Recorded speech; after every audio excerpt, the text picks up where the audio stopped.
আসসালামু আলাইকুম, আশা করি সবাই ভালো আছেন। তো আজকে আপনাদেরকে দেখাবো আপনারা কীভাবে অ্যাডোবি ইলাস্ট্রেটরে আপনারা কীভাবে এই ফুলগুলা তৈরি করবেন। মানে আমরা এই ফুলগুলাকে এইভাবে তৈরি করার চেষ্টা করি। হ্যাঁ, এই দেখেন এখানে হয়তো আমরা অনেকে Ctrl+C Ctrl+V মানে পেস্ট করে, সরি এটা পেস্ট হয়নি, Ctrl+B এটা দেওয়ার পরে এটাকে আমরা এইভাবে দিয়ে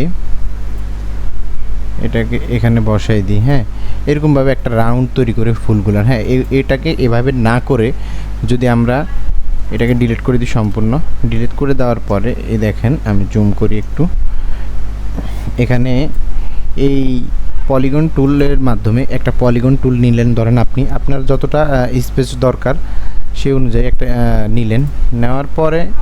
নেওয়ার পরে আপনি এখান থেকে উপরে ইফেক্টসে ক্লিক করবেন, তারপর ডিস্টর্ট অ্যান্ড ট্রান্সপোর্টে ক্লিক করার পরে এখানে পুকার অ্যান্ড ব্লোড এটা ক্লিক করবেন। তারপর এখান থেকে আপনি এটাকে বাড়িয়ে নিতে পারবেন, আবার কমিয়েও নিতে পারবেন। কমিয়ে নিলে এই ডিজাইন হবে আর বাড়িয়ে নিলে এই ফুলগুলো হবে। হ্যাঁ, তো যতটুকু প্রয়োজন ওই অনুযায়ী নিতে পারবেন আপনি। ফুলের বিভিন্ন ডিজাইন আছে, দেখতে পাচ্ছেন এখানে।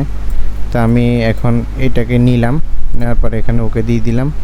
তারপর এখানে আমি একটা এলিপস টুলের মাধ্যমে একটা বৃত্ত নিব। এটাকে আমরা আর একটু জুম করি, যতটুকু প্রয়োজন ওই অনুযায়ী একটা বৃত্ত নিয়ে এখানে সুন্দর করে বসায় দিলাম। আপনারা দেখতে পাচ্ছেন এটা আর সুন্দর করে বসে গেছে। আর যদি এখানে আপনারা একটা কালার দেন, যেমন একটা এই কালার দিলাম, দেওয়ার পরে হবে আপনারা এটাকে সুন্দর করে এবার আর্ট করে একটা ফুল সুন্দর হয়ে গেছে, গ্রুপ করে নিলেন। এইভাবে খুব সহজে আপনারা এই ফুলটা বানিয়ে নিতে পারেন।